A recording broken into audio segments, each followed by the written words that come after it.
just don't say it's. Saya Angela Merdeka Tuta Barat. Saya mahasiswa YKN Tarutung semester 2 grup E jurusan Pendidikan Agama Kristen. Baik, di sini saya ingin menjelaskan tentang teori belajar BH holistik. Pengertian teori belajar BH holistik yaitu merupakan proses perubahan tingkah laku sebagai akibat adanya interaksi antara stimulus dengan respon yang menyebabkan siswa mempunyai pengalaman baru. Dengan kata lain, teori belajar BH holistik ini berorientasi pada perilaku yang lebih baik. Teori belajar BH holistik memandang bahwa belajar merupakan perubahan tingkah laku sebagai akibat dari adanya interaksi antara stimulus dan respon. Peserta didik dianggap telah melakukan belajar jika dapat menunjukkan perubahan tingkah lakunya. Contohnya, peserta didik dapat dikatakan memiliki kemampuan membaca jika ia bisa menunjukkan kemampuan membacanya dengan baik. Teori BH holistik hanya mengamati stimulus dan respon. Untuk itu, setiap materi atau perilaku yang ditunjukkan oleh guru disebut stimulus, dan setiap tindakan yang ditunjukkan oleh peserta didik atas tindakan guru disebut respon. Rangkaian perilaku terhadap harus dapat diamati dan dapat diukur. BH holistik sangat mengedepankan aspek pengukuran, karena dengan melakukan pengukuran maka setiap hal yang penting terkait perubahan tingkah laku dapat dilihat dan dinilai. Tokoh-tokoh dalam teori BH holistik. 1. Watson tahun 1878 sampai 1998. Watson adalah seorang tokoh aliran BH holistik yang datang sesudah Thorndike. Menurutnya, belajar adalah proses interaksi antara stimulus dan respon. Namun stimulus dan respon yang dimaksud harus berbentuk tingkah laku yang dapat diamati atau observable dan dapat diukur. Menurut Burghoff Friedrich Skinner tahun 1904 sampai 1990, hubungan antara stimulus dan respon yang terjadi melalui interaksi dalam lingkungannya akan menimbulkan perubahan tingkah laku. Menurut Edwin Goodyear, tingkah laku manusia itu dapat diubah. Tingkah laku baik diubah menjadi buruk, dan sebaliknya tingkah laku buruk dapat diubah menjadi baik. Kelebihan dan kelemahan teori belajar BH holistik. 1. Kelebihan teori belajar BH holistik. 1. Sangat cocok untuk memperoleh kemampuan yang membutuhkan praktik dan pembiasaan. Dengan bimbingan yang diberikan secara terus-menerus akan membuat peserta didik paham sehingga mereka bisa menerapkannya dengan baik. Kedua, materi yang diberikan dengan sangat detail. Hal ini adalah proses memasukkan stimulus yang dianggap tepat dengan banyaknya pengetahuan yang diberikan. Diharapkan peserta didik memahami dan mampu mengikuti setiap pembelajaran. Ketiga, membangun konstruksi pikiran. Dalam teori ini adanya penguatan dan hukuman dirasa perlu. Penguatan ini membantu siswa untuk memperkuat munculnya respon. Hukuman yang diberikan adalah yang sifatnya sehingga peserta didik mampu berkonsentrasi dengan baik. 4. Sangat cocok untuk memperoleh kemampuan yang membutuhkan praktik dan pembiasaan yang mengandung unsur seperti kecepatan, spontanitas, kelenturan, refleks, dan daya tahan. Kelima, mampu mengarahkan siswa untuk berpikir linear, konvergen, tidak kreatif, dan tidak produktif. Keenam, membawa siswa menuju atau mencapai target tertentu sehingga menjadi peserta didik yang untuk bisa bebas berkreasi dan berimajinasi. Kelemahan teori belajar BH holistik. 1. Pembelajaran siswa yang berpusat pada guru, bersifat mechanistik dan hanya berorientasi pada hasil yang diamati dan diukur. Kedua, murid hanya mendengarkan dengan tertib penjelasan guru dan menghafalkan apa yang didengar dan dipandang sebagai cara belajar yang efektif. Ketiga, siswa, baik hukuman verbal maupun fisik seperti kata-kata kasar, ejekan, jeweran yang justru berakibat buruk pada siswa. Keempat, tidak mampu menjelaskan situasi belajar yang kompleks sebab banyak variabel atau hal-hal yang berkaitan dengan pendidikan dan atau belajar yang tidak dapat diubah menjadi sekedar hubungan stimulus dan respon. Kelima, tidak mampu menjelaskan alasan-alasan mengacukan hubungan antara stimulus dan respon ini dan tidak dapat menjawab hal-hal yang menyebabkan terjadinya penyimpangan antara stimulus yang diberikan dengan responnya. Implikasi teori behavioristik dalam kegiatan pembelajaran. Implikasi teori belajar behavioristik dalam kegiatan pembelajaran sangat bergantung pada tujuan pembelajaran, sifat materi pembelajaran, karakteristik peserta didik, media dan sarana prasarana pembelajaran yang tersedia di sekolah. Pembelajaran dengan teori belajar behavioristik memandang pengetahuan merupakan sesuatu yang objektif, pasti, tetap, dan tidak berubah. Belajar asumsikan dengan proses mendapatkan pengetahuan, sedangkan mengajar merupakan proses memindahkan pengetahuan ke peserta didik. Dengan demikian, peserta didik diharapkan memahami dan mengimplementasikan apa yang diterima dalam proses pembelajaran. Dalam pembelajaran menggunakan pendekatan teori belajar behavioristik, upaya membiasakan dan mendepankan disiplin sangat diutamakan. Hal ini menjadi inti dari proses belajar sehingga pemberian cenderung dikaitkan dengan penegakan disiplin. Ketidakmampuan peserta didik dalam menerima pengetahuan dianggap sebagai sebuah kesalahan yang perlu mendapatkan hukuman. Sebaliknya, kemampuan peserta didik dalam menerima pengetahuan dengan baik dikatakan sebagai perilaku yang baik dan perlu mendapatkan reward. Tujuan pembelajaran menurut teori behavioristik ditekankan pada keberhasilan dalam menambahkan pengetahuan, dan peserta didik harus menunjukkan ketercapaian hasil belajar dalam bentuk penyelesaian laporan, kuis, atau tes. Untuk pelaksanaan proses pembelajaran dengan menggunakan teori belajar behavioristik ini terutama pada era revolusi industri 4.0 adalah atau era digital, pembelajaran dapat dilakukan dengan pemanfaatan media-media teknologi seperti dengan penggunaan PowerPoint dan multimedia. Penggunaan media ini dapat membantu guru dalam menyampaikan pesan secara rinci dan efektif.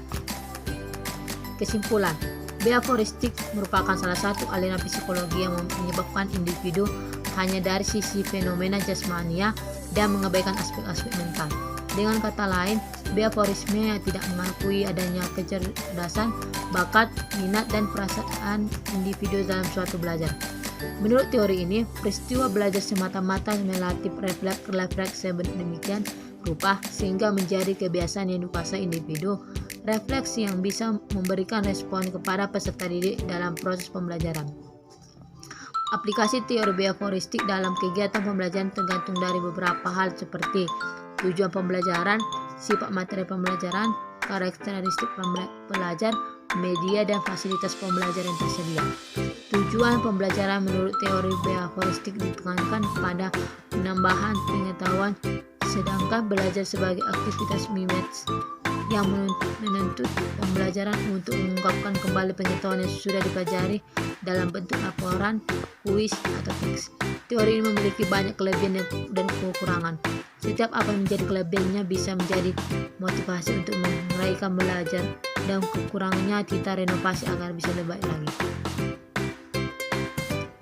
Saran sebagai calon pendidik, hendaknya kita mampu menciptakan suasana belajar yang kondusif dan efektif, lalu menerapkan metode dan teori yang tepat sehingga proses belajar mengajar berjalan dengan baik.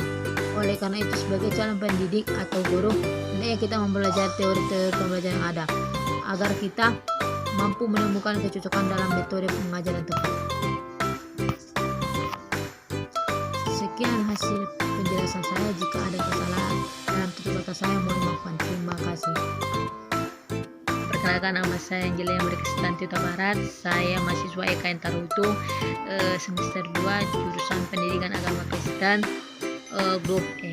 Baik, di sini saya ingin menjelaskan tentang teori belajar kognitif. Pengertian teori belajar kognitif. Teori belajar kognitif merupakan suatu proses internal yang mencakup kegiatan retensi, pengelolaan informasi, dan aspek kejiwaan lainnya. Dengan kata lain, belajar merupakan aktivitas yang melibatkan proses berpikir yang sangat kompleks. Berbeda dengan teori behavioristik, teori belajar kognitif lebih mementingkan proses belajar daripada hasil belajarnya. Para penganut teori ini mengatakan bahwa belajar tidak sekedar melibatkan hubungan antara stimulus dan respon saya, tetapi belajar merupakan suatu perubahan persepsi dan pemahaman yang tidak selalu dapat terlihat sebagai tingkah laku yang tampak. Dengan demikian, teori belajar kognitif sering juga disebut dengan model perseptual. Model belajar kognitif mengatakan bahwa tingkah laku seseorang ditentukan oleh persepsi serta pemahamannya tentang situasi yang berhubungan dengan tujuan belajarnya. Tokoh-tokoh dalam teori belajar kognitif. Jean Piaget. Menurut Piaget, berkembangan kognitif merupakan suatu proses genetik, proses adaptasi kognitif. A. Asimilasi atau menambahkan informasi baru. B. Akomodasi atau pengubahan informasi yang sudah ada. C. Ekuilibrasi, menyimpangkan asimilasi dan akomodasi.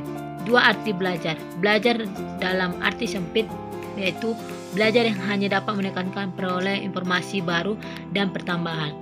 Kedua, belajar dalam arti luas, yaitu belajar untuk memperoleh dan menemukan struktur pemikiran yang lebih umum yang dapat digunakan pada sebagai situasi. Menurut Robert M. Gennett, belajar merupakan seperangkat proses yang bersifat internal sebagai hasil transformasi rangsangan yang berasal dari peristiwa eksternal di lingkungan. Hasil belajar dibagi menjadi 5 aspek, yaitu keterampilan intelektual, strategi kognitif, sikap, informasi verbal, dan keterampilan motorik. Teori Linnet Discounter Gennett 1. Menimbulkan minat siswa siap menerima pelajaran. Kedua, menyampaikan tujuan pembelajaran agar tahu apa yang diharapkan. Ketiga, mengingat kembali konsep yang telah dipelajari sebelumnya. Keempat, menyampaikan materi pembelajaran. Kelima, memberikan bimbingan atau pedoman untuk belajar. Keenam, membangkitkan timbulnya respon peserta didik. Ketujuh, memberikan umpan balik tentang tugas. Kedelapan, mengukur atau mengevaluasi hasil belajar. Kesembilan, memperkuat retensi dan transfer belajar. Menurut Susanto, kognitif adalah suatu proses berpikir, yaitu kemampuan individu untuk menghubungkan, menilai, dan mempertimbangkan suatu kejadian atau peristiwa. Menurut Susanto, mengemukakan bahwa kognitif merupakan satu atau beberapa kemampuan untuk memperoleh dan menggunakan pengetahuan dalam rangka memecahkan masalah dan beradaptasi dengan lingkungan. Menurut Sijano, bahwa kemampuan kognitif untuk membantu pemecahan masalah, memudahkan dalam melakukan tindakan, memperluas kemampuan, dan melakukan sesuatu sesuai dengan kapasitas alamiah. Kelebihan dan kelemahan teori belajar kognitif. Kelebihan teori belajar kognitif. 1. Sebagian besar kurikulum di Indonesia lebih menekankan pada teori kognitif. Kedua, pendidikan hanya perlu memberikan dasar-dasar dari materi yang diajarkan yang dikembangkan sendiri oleh peserta didik. Ketiga, memaksimalkan kemandirian peserta didik dalam mencari informasi. Keempat, memaksimalkan ingatan yang dimiliki peserta didik. Kelima, memaksimalkan kreasi atau pembuatan suatu hal baru atau membuat suatu yang baru dari hal yang sudah ada.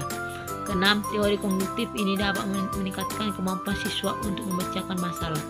Ketujuh, teori ini juga dapat meningkatkan motivasi siswa. Ke-8, teori kognitif ini juga dapat menjadikan lebih kreatif dan mandiri. Ke-9, dalam teori ini dapat membantu siswa memahami bahan belajar secara lebih mudah. Ke-11, pada metode pembelajaran kognitif pendidikan hanya perlu memberikan dasar-dasar dari materi yang diajarkan untuk pengembangan dan kelanjutan yang diserahkan pada peserta didik, dan pendidik hanya perlu memantau dan menjelaskan dari alur pengembangan materi yang telah diberikan. Ke-12, menerapkan teori kognitif ini, maka pendidik dapat memaksimalkan ingatan yang dimiliki oleh peserta didik untuk mengingatkan semua materi-materi yang diberikan, karena pada pembelajaran kognitif selalu satunya menekankan pada daya ingat peserta didik untuk selalu meningkatkan akan materi-materi yang telah diberikan. Ke-13, menurut para ahli kognitif itu sama artinya dengan kreasi atau pembuatan suatu hal baru atau membuat suatu yang baru dari hal yang sudah ada. Maka dari itu, dalam metode belajar kognitif peserta didik harus lebih bisa mengkreasikan hal-hal yang baru yang belum ada atau menginovasi hal yang sudah ada menjadi lebih baik lagi. Ke-18, Metode kognitif ini mudah untuk diterapkan dan juga telah banyak menerapkan pada pendidikan di Indonesia dalam segala tingkatan. Kekurangan teori belajar kognitif. 1. Lebih menekankan pada kemampuan ingatan sehingga kelemahannya adalah selalu menganggap semua peserta didik itu mempunyai kemampuan daya ingat yang sama dan tidak dibedakan-bedakan. Kedua, jika pembelajaran hanya menggunakan metode kognitif, maka peserta didik tidak akan mengerti sepenuhnya materi yang diberikan. Ketiga, teori tidak menyeluruh untuk semua tingkat pendidikan. Keempat, bentuk pendisiplinan yang tidak diambil dari proses stimulus respon berakibat pada melemahnya disiplin siswa. Kelima, strategi pembelajaran yang aktif yang dilakukan oleh guru yang tidak mengenal manajemen kelas baik akan menimbulkan waktu yang sia-sia dalam proses pembelajaran di kelas. Keenam, pada dasarnya teori kognitif ini lebih menekankan pada kemampuan ingatan peserta didik dan kemampuan ingatan masing-masing peserta didik, sehingga kelemahan yang terjadi di sini adalah selalu menganggap semua peserta itu mempunyai kemampuan daya ingat yang sama dan tidak berbeda-bedakan. Ketujuh, ada kalanya juga dapat metode ini tidak memperhatikan cara peserta didik dalam mengeksplorasi atau mengembangkan pengetahuan dan cara-cara peserta didiknya dalam mencarinya, karena pada dasarnya masing-masing peserta didik memiliki cara yang berbeda-beda. 8. Apabila pengajaran hanya menggunakan metode kognitif, maka dipastikan peserta didik tidak akan mengerti sepenuhnya materi yang diberikan. Kesembilan, jika dalam sekolah kejujuran hanya menggunakan metode kognitif, maka adanya metode pembelajaran lain, maka peserta didik akan kesulitan dalam praktek kegiatan atau materi. Ke-10, dalam menerapkan metode pembelajaran kognitif perlu diperhatikan kemampuan peserta didik atau mengembangkan suatu materi yang telah diterimanya. Ke-11, teori tidak menyeluruh untuk semua tingkat pendidik. Ke-12, sulit dipraktikkan khususnya di tingkat lanjut. 13, beberapa prinsip seperti inteligensi sulit dipahami dan pemahamannya masih belum tuntas. Implikasi teori kognitif dalam kegiatan pembelajaran. Implikasi teori kognitif dalam kegiatan pembelajaran. Teori kognitif menekankan pada proses pengembangan peserta didik, meskipun proses perkembangan peserta didik mengikuti urutan yang sama, namun kecepatan dan pertumbuhan dalam proses perkembangan itu berbeda.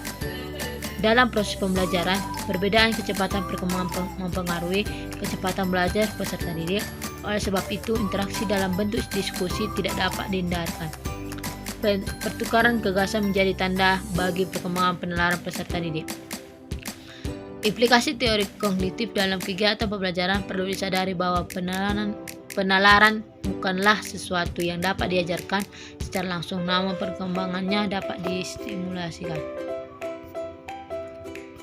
Kesimpulan, teori belajar kognitif lebih menekankan bahwa perilaku seseorang ditentukan oleh persepsi serta pemahamannya tentang situasi yang berhubungan dengan tujuan belajarnya. Teori ini lebih mementingkan proses belajar daripada hasil belajar. Pengetahuan dibangun dari dalam diri seseorang melalui proses interaksi yang berkesinambungan. Kelebihan teori belajar kognitif diantara menjadi siswa lebih kreatif dan mandiri, sedangkan kekurangannya tidak menyeluruh untuk semua tingkat pendidikan. Pendekatan dalam teori kognitif lebih pada cara seseorang dalam belajar dan tidak berorientasi kepada hasil belajar. Gaya kognitif merupakan langkah individu dalam memperoleh informasi melalui strategi responsif atau tugas. Teori belajar kognitif lebih menekankan pada belajar merupakan suatu proses belajar yang terjadi dalam akal pikiran manusia atau gagasan manusia bahwa bagian-bagian suatu situasi saling berhubungan dalam konteks situasi secara keseluruhan. Jadi belajar melibatkan proses berpikir yang kompleks dan mementingkan proses pembelajaran. Saran, hendaknya pengetahuan tentang kognitif siswa perlu dikajikan secara mendalam oleh para calon guru dan para guru demi menyukseskan proses pembelajaran di kelas. Tanpa pengetahuan tentang kognitif siswa, guru akan mengalami kesulitan dalam membelajarkannya di kelas, yang pada akhirnya mempengaruhi rendahnya kualitas proses pendidikan yang dilakukan oleh guru di kelas. Karena faktor kognitif yang dimiliki oleh siswa mempunyai salah satu faktor utama yang mempengaruhi keberhasilan si proses pembelajaran di kelas. Faktor kognitif merupakan jendela bagi masuknya berbagai pengetahuan siswa melalui kegiatan belajar baik secara mandiri maupun secara kelompok. Oke, sekian hasil penjelasan saya tentang teori teori kognitif. Jika ada kesalahan saya baik dalam tutur kata saya, mohon dimaafkan. Terima kasih. Perkenalkan, nama saya Angelia Merkistan Huta Barat. Saya mahasiswa YKN Tarutung, Pendidikan Agama Kristen. Di sini saya ingin menjelaskan tentang teori humanistik.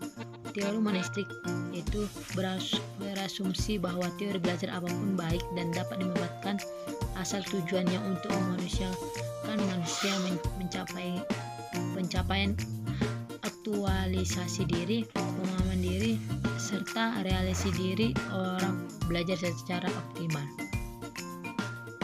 Tokoh-tokoh penting humanistik. 1. Arthur Combs. Arthur Combs seorang pendidik sekaligus psikologi asal Amerika Serikat. Beliau merupakan salah satu tokoh yang ikut berperan pada sejarah teori belajar humanistik. Combs berpendapat bahwa belajar merupakan kegiatan yang bisa dilakukan di mana saja dan menghasilkan sesuatu bagi dirinya. Menurut Abraham Maslow, menurutnya proses belajar adalah hal yang tidak penting dan perlu dilalui semua, sebab dalam proses inilah seseorang hampir mengasihi dirinya belajar dan mencapai akulturasi diri. Menurut Carl Rogers menyebut dirinya sebagai orang yang berpandangan humanistik dalam psikologi kontemporer. Psikologi humanistik dari satu pihak menantang apa yang disebut sebagai pesimisme suram dan keputusan terkandung dalam pandangan psikoanalitik tentang manusia yang digambarkan dalam behaviorisme. Kelebihan teori humanistik. 1. Penekanan pada pembentukan kepribadian, hati nurani, dan perubahan sikap setiap individu. Kedua, menumbuhkan kreativitas individu atau seseorang. Ketiga, mengubah sikap dan pola pikir individu. Keempat, semakin lama waktu yang dilalui, seseorang semakin bisa mencapai aktualisasi dirinya dengan baik. Kelima, menumbuhkan minat seseorang untuk terus belajar. Kekurangan teori humanistik. 1. Proses belajar bisa saja mengalami kegagalan jika tidak ada kesungguhan dari setiap individu. Kedua, memunculkan sikap individualisme. Ketiga, peran pendidik atau guru menjadi sangat terbatas karena hanya sebagai fasilitator. Keempat, memicu kesengajaan dan keberhasilan setiap individu, terlebih individu tersebut memiliki kesulitan untuk mengenali potensi dirinya. Kelima, tidak dapat dijadikan metode pembelajaran secara praktis. Aplikasi teori humanistik dalam pembelajaran. Aplikasi teori humanistik dalam pembelajaran sering dikritik karena cukup sulit diterapkan dalam konteks yang lebih praktis. Akan tetapi karena sifatnya yang ideal, yaitu memanusiakan manusia, maka teori humanistik mampu memberikan arah terhadap sesuai komponen pembelajaran untuk mendukung tercapainya tujuan tersebut. Aspek emosional dan kreativitas individu dalam belajar perlu diperhatikan oleh pendidik dalam merencanakan pembelajaran guna mewujudkan tujuan ideal yang ingin dicapai. Teori humanistik dapat membantu para pendidik dalam memahami arah belajar pada dimensi yang lebih luas, sehingga upaya pembelajaran apapun yang pada konteks manapun akan selalu diarahkan dan dilakukan untuk mencapai tujuannya. Yang terpenting dalam proses pembelajaran menggunakan pendekatan teori humanistik, yakni membangun hubungan baik yang bersahabat antara pendidik dan peserta didik. Dengan demikian, peserta didik dengan sendirinya akan menyadari diri dan termotivasi untuk mengikuti proses pembelajaran. Sekian hasil penjelasan saya tentang teori humanistik. Jika ada kesalahan saya atau tutur kata saya, mohon dimaafkan. Terima kasih. Shalom, salam sejahtera. Perkenalkan, nama saya Angelia Merkistan Huta Barat. Saya mahasiswa YKN Tarutung semester 2, NIM 21010191. Dosen pengampu Bapak Dr. Baginda Stompul MPDK. Di sini saya mau menjelaskan tentang teori konstruktisme. Teori belajar yang mengedepankan kegiatan menciptakan serta membangun dari sesuatu yang telah dipelajari. Kegiatan membangun dapat memacu siswa untuk selalu aktif sehingga kecerdasan akan turut meningkat.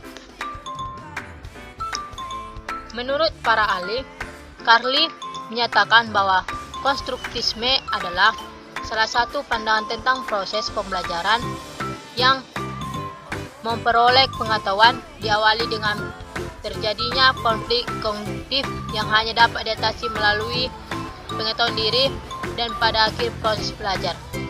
Pengetahuan akan dibangun oleh anak melalui pengalamannya dari hasil interaksi dengan lingkungannya. Poet jadi juga menyampaikan bahwa konstruktisme bertitik tolak dari pembentukan pengetahuan dan rekonstruksi pengetahuan, yaitu mengubah pengetahuan yang dimiliki seseorang telah dibangun atau dikonstruk sebelumnya dan perubahan itu sebagai akibat dari interaksi dengan lingkungannya.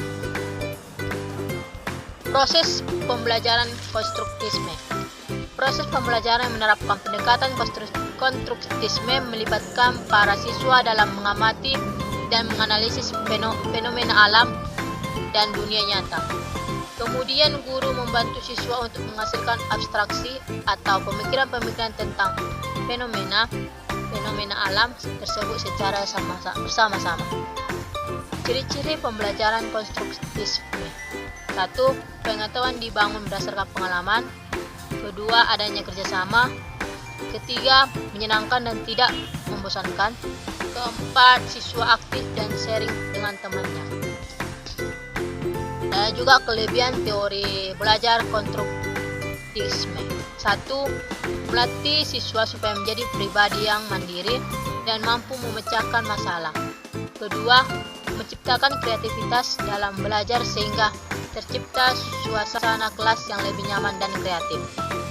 Kekurangan teori belajar konstruktisme dapat kita lihat dalam proses belajarnya, yaitu peran guru sebagai pendidik menjadi lebih pasif atau hanya sebagai fasilitator, dan dapat timbul persepsi yang berbeda antara siswa satu dengan yang lainnya. Implikasi teori belajar konstruktisme yaitu aliran ini lebih menekankan bagaimana siswa belajar, bukan bagaimana guru mengajar. Sebagai fasilitator, guru bertanggung jawab terhadap kegiatan pembelajaran di kelas. Di antara tanggung jawab guru dalam pembelajaran adalah menstimulasi dan memotivasi siswa. Sekian materi yang dapat saya jelaskan tentang teori konstruktisme. Terima kasih. Salam sejahtera buat kita semua. Perkenalkan, nama saya Angelia Berkristanti Barat. Saya mahasiswa YKN Tarutung semester 2 NIM 2101191. Dosen pengampu Bapak Dr. Baginda Sitompul, MPDK. Di sini saya ingin menjelaskan tentang teori sibernetik. Teori sibernetik merupakan salah satu teori belajar yang menyatukan antara teori dan praktik seperti pada laboratorium komputasi. Teori belajar sibernetik adalah teori belajar yang menganggap bahwa komputasi tidak hanya dapat digunakan untuk mengolah data, membuat database, presentasi, dan alat komunikasi, tetapi dapat juga digunakan sebagai suatu alat untuk memancing dan meningkatkan kemampuan pemecahan masalah pada peserta didik untuk menciptakan dan membangun pengetahuan baru peserta didik. Pengolahan pembelajaran dalam teori belajar sibernetik menuntut pembelajar untuk diorganisir dengan baik yang memperhatikan kondisi internal dan eksternal. 1. Kondisi internal siswa yang mempengaruhi proses belajar melalui proses pengolahan informasi dan yang sangat penting untuk diperhatikan oleh guru dalam mengelola pembelajaran, yaitu kemampuan awal peserta didik, motivasi, perhatian, persepsi, ingatan, lupa, retensi, transfer. Kedua, sedangkan kondisi eksternal yang sangat mempengaruhi terhadap proses belajar dengan proses pengolahan informasi antara lain kondisi belajar, tujuan belajar, pemberian umpan balik. Proses sibernetik. 1. Proses berpikir algoritmik, yaitu proses berpikir berpikir sistematis, tahap demi tahap, linear, konvergen, lurus menuju ke satu target tujuan tertentu. Kedua, proses berpikir heuristik, yaitu cara berpikir divergen menuju ke beberapa target tujuan sekaligus. Memahami suatu konsep yang mengandung arti ganda dan penafsiran biasanya menuntut seorang untuk menggunakan cara berpikir heuristik. Kelebihan teori sibernetik. 1. Cara berpikir yang berorientasi pada proses lebih menonjol. Kedua, menyajikan pengetahuan memenuhi aspek ekonomi. Ketiga, kapasitas belajar dapat disajikan lebih lengkap. Keempat, adanya keterangan seluruh kegiatan belajar kepada tujuan yang ingin dicapai. 5. Adanya transfer belajar pada lingkungan kehidupan yang sesungguhnya. Keenam, kontrol belajar memungkinkan belajar sesuai dengan irama masing-masing individu. Ketujuh, balikan informatif memberikan rambu-rambu yang jelas tentang tingkat untuk kerja yang telah dicapai dibandingkan dengan unjuk kerja yang diharapkan. Penerapan teori sibernetik. 1. Menentukan tujuan instruksional. 2. Menentukan materi pelajaran. 3. Mengkaji sistem informasi yang terkandung dalam materi yang akan disampaikan. 4. Menentukan pendekatan belajar yang sesuai dengan informasi. 5. Menyusun materi dalam urutan yang sesuai dengan sistem informasinya. Kekurangan teori sibernetik. Teori sibernetik sebagai teori belajar seringkali dikritik karena lebih menekankan pada sistem informasi yang akan dipelajari. Sementara itu, bagaimana proses belajar berlangsung dalam diri individu sangat ditentukan oleh sistem informasi yang dipelajari. Teori ini memandang manusia sebagai pengolah informasi, pemikir, dan pencipta. Teori aliran ini dikritik karena tidak secara langsung membahas tentang proses belajar sehingga menyulitkan dalam penerapan. Ulasan teori ini cenderung ke dunia psikologi dan informasi dengan mencoba melihat mekanisme kerja otak. Karena pengetahuan dan pemahaman akan mekanisme ini sangat terbatas, maka terbatas pula kemampuan untuk menerapkan teori ini. Menurut para ahli, teori belajar menurut Landa membedakan dua macam proses berpikir, yaitu proses berpikir algoritmi dan proses berpikir heuristik. Proses berpikir algoritmi yaitu proses berpikir yang sistematis, tahap demi tahap, linear, konvergen, lurus menuju ke satu tujuan tertentu. Kedua, proses berpikir heuristik yaitu cara berpikir divergen menuju ke beberapa target tujuan sekaligus. Proses belajar akan berjalan dengan baik jika materi pembelajaran diketahui ciri-cirinya. Materi pembelajaran tertentu akan lebih tepat disajikan dalam urutan yang teratur, linear, sekuensial, sedangkan materi pelajaran lainnya akan lebih tepat bila disajikan dalam bentuk terbuka dan memberi kebebasan pada siswa untuk berimajinasi dan berpikir. Kedua, teori belajar menurut Pass dan Scott. Pass dan Scott juga termasuk penganut teori sibernetik. Menurut mereka ada dua macam cara berpikir, yaitu cara berpikir serialis dan cara berpikir goalis atau menyeluruh. Pendekatan serialis yang dikemukakannya memiliki kesamaan dengan pendekatan algoritmi. Namun, apa yang dikatakan sebagai cara berpikir menyeluruh tidak sama dengan cara berpikir heuristik. Bedanya, cara berpikir menyeluruh adalah berpikir yang cenderung melompat ke depan langsung ke gambaran lengkap sebuah sistem informasi. Aplikasi teori belajar sibernetik dalam pembelajaran. 1. Teori belajar pengolahan informasi termasuk dalam lingkup teori kognitif yang mengemukakan bahwa belajar adalah proses internal yang tidak dapat diamati secara langsung dan merupakan perubahan kemampuan yang terikat pada situasi tertentu. Namun memori kerja manusia mempunyai kapasitas yang terbatas. Oleh karena itu, untuk mengurangi muatan memori kerja, perlu memperhatikan kapasitas belajar, peristiwa belajar, dan perorganisasian atau urutan pembelajaran. Belajar bukan sesuatu yang bersifat alamiah, namun terjadi dengan kondisi-kondisi tertentu, yaitu kondisi internal dan kondisi eksternal. Sehubung hal tersebut, maka pengolahan pembelajaran dalam teori belajar sibernetik menuntut pembelajaran untuk diorganisir dengan baik yang memperhatikan kondisi internal dan kondisi eksternal. Semua tanda simbol, angka, dan kata tulis dengan benar. Sekian hasil penjelasan saya tentang teori sibernetik. Jika ada kesalahan, baik tutur kata saya, mohon dimaafkan. Terima kasih. Shalom buat kita semua. Perkenalkan, nama saya Angel Lember Kristan Duta Barat. Saya mahasiswa YKN Tarutung semester 2 NIM 21011191. Dosen pengampu Bapak Dr. Baginda Sitompul MPDK. Di sini saya ingin menjelaskan tentang teori kecerdasan majemuk. Kecerdasan majemuk adalah pendekatan perkembangan dalam belajar yang tandai anak tumbuh dan berkembang sebagai suatu keseluruhan, tidak hanya satu dimensi saja yang berkembang dalam suatu waktu tertentu atau sebaliknya.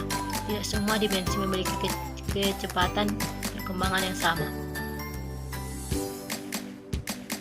Menurut para ahli, Howard Gardner mengubah pola pikir konvensional tersebut. Ia kemudian mengeluarkan konsep penilaian kecerdasan dengan 8 parameter. Konsep kecerdasan yang dibawa Gardner berangkat dari pandangan penilaian kecerdasan sekecil tidak cuma berdasar skor standar saja.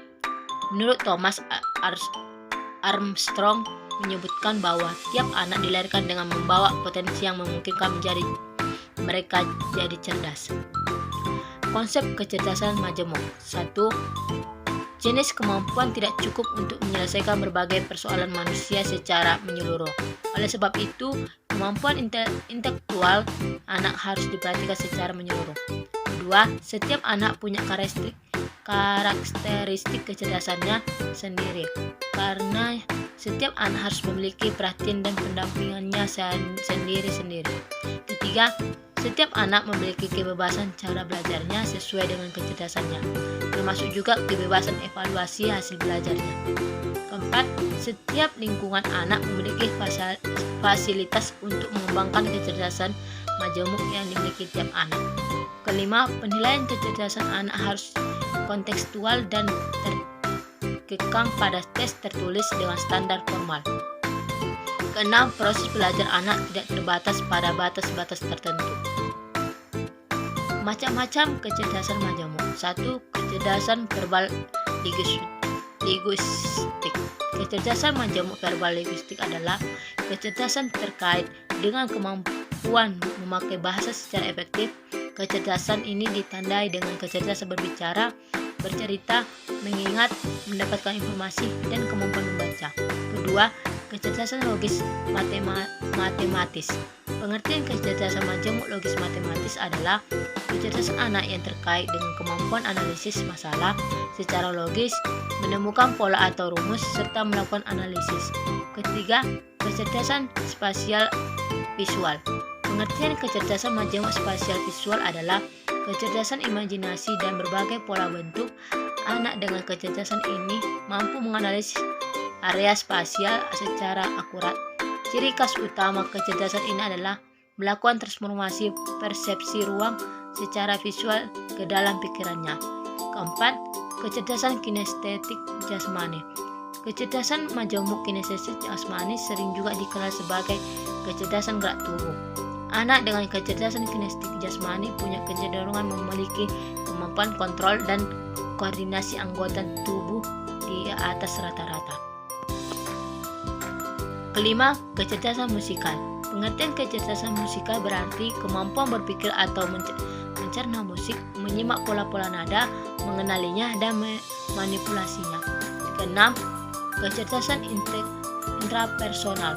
Kecerdasan majemuk intrapersonal adalah kecerdasan anak untuk memahami dirinya sendiri, menyadari keberadaan dirinya, dan berbagai kesadaran terkait introspeksi diri. Ketujuh, kecerdasan naturalis.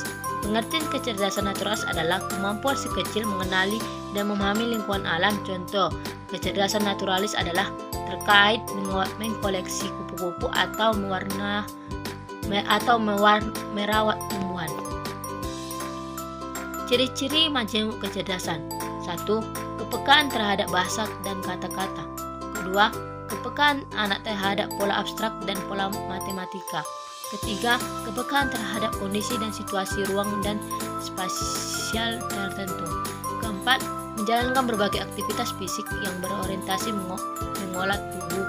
Kelima, kepekaan terhadap nada, tempo, dan irama musik. Keenam, kepekaan terhadap diri dan kesadaran dirinya. Ketujuh, kepekaan terhadap hubungan diri dengan lingkungan sosialnya. Kedelapan, kepekaan terhadap berbagai bagian di lingkungan alam. Kelebihan dan kekurangan teori kecerdasan majemuk. Kelebihan 1.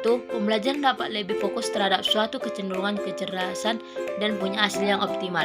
Kedua, memberikan sudut pandang baru terhadap pengembangan potensi manusia. Ketiga, memberi harapan dan semangat baru terutama terhadap si pembelajar. Keempat, membuka kesempatan pada si pembelajar untuk kritis dan berpikiran terbuka. Kelima, menghindari adanya penghakiman terhadap manusia dari sudut pandang kecerdasan atau inteligensi.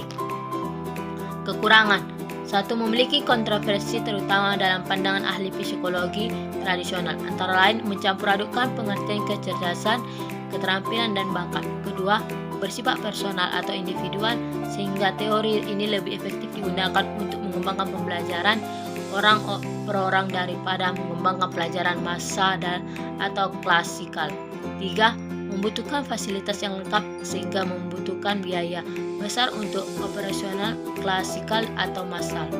4. Tenaga kependidikan ini di Indonesia belum sepenuhnya siap melaksanakan teori ini dalam praktek di dalam kelas K12 ataupun juga pembelajaran yang melibatkan pelajar dewasa karena sudut pandang kebanyakan orang masih sudut pandang tradisional. Sekian hasil penjelasan saya tentang teori kecerdasan majemuk. Jika ada kesalahan dalam materi saya atau tutur kata saya, mohon dimaafkan. Terima kasih.